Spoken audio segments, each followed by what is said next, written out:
Se formos dar a definição correta do que aconteceu em Mariana e se repetiu em Brumadinho, é que foi crime. Foram 272 vítimas fatais em Brumadinho e 20 em Mariana. Eu incluo aqui também os abortos que aconteceram nesse processo com rompimento. 2 mulheres perderam as crianças que estavam esperando. Parecem números, mas não são. Por trás desses números, né, que muitos de vocês ouviram pela mídia, existem histórias de resistência, existem histórias e memórias. Eu sou mineira, eu vim de Minas Gerais, eu nasci num estado cercado de muitas montanhas, de muitas cachoeiras. Eu vivi um sonho, eu tinha muita vontade de andar naquele trem. E eu coloria na escola de forma quase que lúdica, sonhando que algum dia eu pudesse andar naqueles vagões. Era só um sonho. E eu não sabia que ao redor das cidades por onde eu vivi, né, em Minas Gerais, ali tinha minério de ferro naquelas montanhas. E aquele minério de ferro importava ao mundo inteiro. O meu estado é o estado que mais produz minério de ferro em Minas Gerais, no Brasil e no mundo. Nós somos responsáveis por todo o minério de ferro que sai praticamente do Brasil. E aí eu fui entender, a partir de um rompimento de barragem, o que significava morar nesse estado, o que significavam aquelas montanhas que eu via de forma quase que romantizada no meu estado. Foi nesse dia, 5 de novembro de 2015, que eu comecei a entender quem eu era de verdade. O que era ser mineiro? O que era exportar ao mundo inteiro as nossas maiores riquezas? Aquele trem que levava ao mar o nosso minério de ferro voltava sempre vazio. E nada ficava nas comunidades. Só o empobrecimento. A partir da minha indignação com a imprensa, com a mídia, que tratava e continua tratando esses crimes como tragédia, como incidente, como algo que pode acontecer naturalmente na vida de qualquer pessoa, aquilo me indignou. Não só me indignou a forma de tratar um crime, mas como tratava as pessoas, como cuidava das histórias dessas pessoas, que na verdade não existe cuidado, não existe história, não existe memória, existe lucro, existe uma importância muito grande em dar atenção ao que de fato gera para a economia mundial, porque no nosso estado não nos gera muito, gera mortes, gera sofrimento, gera um descontentamento hoje em ser mineiro. E a partir dessa indignação com a imprensa, com a mídia, eu comecei a me movimentar. Eu sou fotógrafa, eu não vim aqui para contar a minha história pessoal. Eu vim contar a história de quem eu virei depois desses 4 anos. Já fazem 4 anos do primeiro rompimento que eu vivi. E a partir daí eu comecei a querer contar as histórias das pessoas que viviam no meu estado e que passaram a sofrer com esses rompimentos. Mas muito antes desses rompimentos acontecerem, outros incidentes já tinham acontecido, outros crimes já tinham acontecido. E eu queria contar essas histórias, queria poder trazer através do meu trabalho histórias dessas pessoas que também são as minhas histórias. Eu não sou uma pessoa atingida diretamente, porque eu não perdi minha casa, eu não perdi a minha família, eu não perdi as minhas histórias e minha terra. Mas eu perdi parte de mim naqueles dias que eu vivi de forma muito intensa, cobrindo aquelas 2 tragédias, né? Tanto Mariana quanto Brumadinho. E aí eu trago para vocês a primeira história, que é a história dos loucos por Bento, que são pessoas que vivem ainda, frequentam o território de Bento Rodrigues, que é uma primeira comunidade atingida com o rompimento em Mariana. Essas pessoas continuam indo a esse território, fazendo a luta através da cultura, através da história, através da religiosidade, das manifestações populares. Elas continuam frequentando esse território, porque para elas, ali não estão enterrados casas, não estão enterrados só terras, está ali enterrado histórias, memórias. E elas tentam e lutam muito para manter esse território intacto. Mas hoje, em Minas Gerais, o que a Samarco quer é desapropriar os terrenos dessa comunidade. é tirar a vida do que restou ali, que são essas memórias e afetos que essas pessoas carregam e vão carregar ao longo de toda uma vida. Para elas, a vida parou dia 5 de novembro de 2015. E elas continuam no território, resistindo, lutando, não só pelos que foram, mas pelos que ainda permanecem vivos, pelos que ainda querem permanecer de forma tradicional nessas comunidades.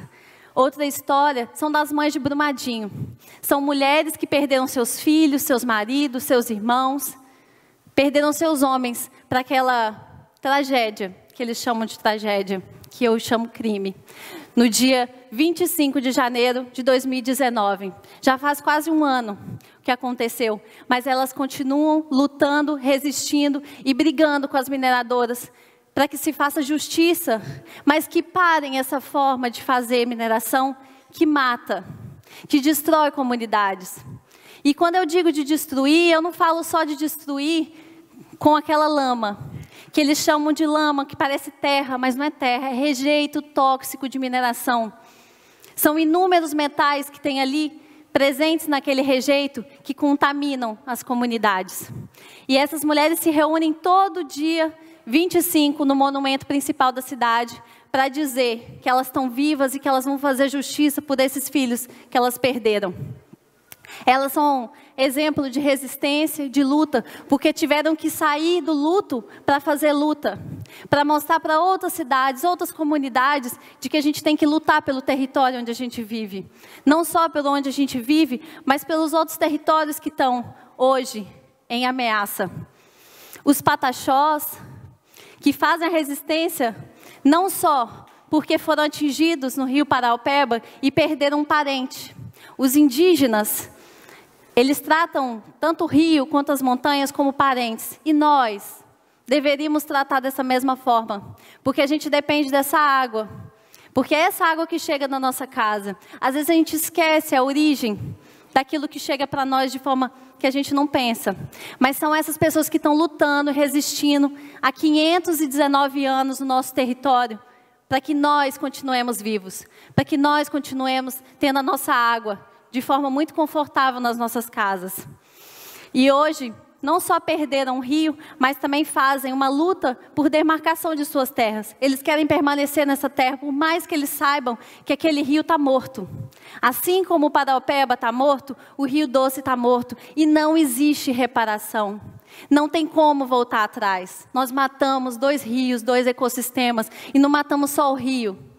Matamos várias espécies de animais, matamos várias formas de vida e que não tem mais volta. Outra história que eu quero trazer é sobre os sem-terras e quilombolas que também ocupam essas terras próximas a Brumadinho. Eles também foram atingidos, também estão lutando pela sobrevivência, estão lutando para serem reconhecidos como atingidos. E nem isso eles têm. Isso eu chamo de racismo ambiental. Existem vários estudos que dizem que essas empresas, essas mineradoras, elas só se instalam nos lugares onde as populações são mais vulneráveis. Outra história, e que muitos de vocês talvez tenham ouvido, é sobre o terrorismo de barragem que fizeram em Barão de Cocais, que é uma outra cidade dessa região da mineração. E lá em Barão de Cocais, eles desapropriaram 600 pessoas. Por enquanto não desapropriaram, por enquanto só evacuaram essas pessoas e levaram para a cidade. Só que o que eles querem, de fato, nessas terras, essas populações estão denunciando, é minerar mais uma área de interesse da mineradora. Depois desses 2 crimes que ficaram conhecidos internacionalmente, Brumadinho foi conhecido, mundialmente como o maior acidente de trabalho. E o que eles querem fazer nessa terra é minerar também. E aí eu conheci o seu Chico. Seu Chico Pancinha mexeu muito comigo, porque ele é um morador que sofreu tentativa de evacuação, mas ele resistiu. Ele não aceitou sair do seu território, porque ele sabia que era importante permanecer ali e fazer a luta pelo que ele achava mais importante. Um dia, conversando com o seu Chico, ele disse assim para mim: menina, será que a mineradora sabe que ali tem várias espécies de orquídea? Elas são tão bonitas, será que eles se importam de passar com um caminhão em cima delas? E aí eu fiquei com aquele pensamento e pensei, mas por que as orquídeas, sabe? E aquilo mexeu comigo de uma forma, porque é algo tão simples, mas é simbólico, porque o meu avô também mora no interior, e ele também tem esse modo simples de vida. E ele não quer abrir mão da terra dele. Ele não quer sair dali, porque ele diz que se ele for para a cidade, ele morre, e morre mesmo. Essas pessoas não sabem viver de outra forma. E ele se diz guardião da terra. Ele fala, daqui eu não saio. Eu sou um desses guardiões que está cuidando dessa água. E foi nesse território que eu bebi uma das águas mais puras que eu já bebi na minha vida. É o seu Chico que é responsável para que a água em Barão de Cocais chegue limpa. Porque ele está ali próximo da Mata Atlântica, um dos biomas mais atingidos e mais devastados no nosso país. Essa é a dona Rosemira, esposa do seu Chico. E as mulheres também sofrem um silenciamento nesses territórios, por causa do machismo, que é muito presente nessas comunidades. Mas ela disse muita coisa para mim também. Todas essas pessoas me fazem entender quem eu sou hoje e pelo que eu luto. E esse é o clima dessas cidades que vivem da mineração. E elas acabam economicamente com essas cidades. Porque quando elas chegam, elas dão emprego, mas elas tiram a vida das pessoas. Elas tiram a dignidade, que é o que tem de mais justo.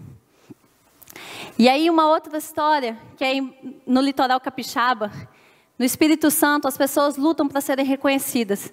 Porque apesar de ter acontecido um rompimento lá em Minas Gerais, isso não quer dizer que isso não tenha afetado tantas outras comunidades e tantas outras cidades, até chegar no litoral.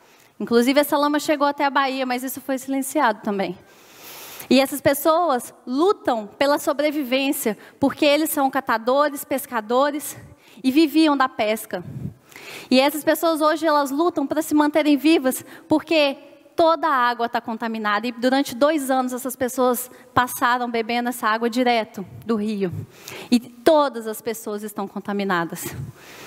E quando eu digo que existe um sofrimento por morar em áreas de mineração, eu não digo só desse rompimento, mas do que vem desse minério que está poluindo não só a água, o solo, o ar.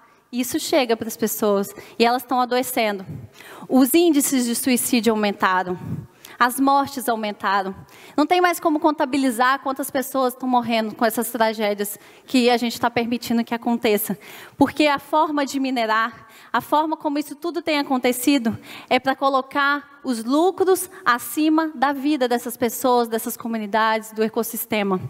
E antes mesmo que acontecesse Mariana e se repetisse em Brumadinho, já tinham acontecido outros rompimentos em Minas Gerais. E hoje existem 19 barragens que estão em risco de rompimento em Minas Gerais. Não só 19, nós temos 26 mil barragens no Brasil. 714 dessas barragens só de mineração em Minas Gerais. E apenas 3% dessas barragens são vistoriadas. Então eu estou dizendo para vocês que não são só as barragens lá do meu estado. São as barragens que estão espalhadas pelo Brasil inteiro. E não tem ninguém cuidando. Não tem ninguém se responsabilizando por tudo isso que tem nos acontecido. E eu estou aqui para dizer que outros rompimentos vão acontecer. Outras pessoas antes de mim disseram isso. Até que aconteceu Brumadinho. Até que aconteceu Mariana. E eu estou aqui para reverberar essas vozes. Para dizer para vocês que essas pessoas não vão deixar de lutar, que elas não vão deixar de resistir e de gritar para o mundo todo o que está acontecendo aqui. E que vai continuar acontecendo, porque nós não tomamos nenhuma medida para impedir que todas essas tragédias continuem nos acontecendo. Essas pessoas resistem, elas estão organizadas, tem um movimento dos atingidos por barragens que está no Brasil há 30 anos e poucas pessoas conhecem, mas que estão fazendo a luta no território para que nenhuma dessas outras tragédias que estão previstas, premeditadas para acontecer, aconteçam. E uma outra coisa que eu queria dizer para vocês é que eu queria pedir, na verdade, todos vocês, que se vissem, se olhassem, cuidassem da terra de vocês, cuidassem do território onde vocês estão, porque outras tragédias estão para acontecer.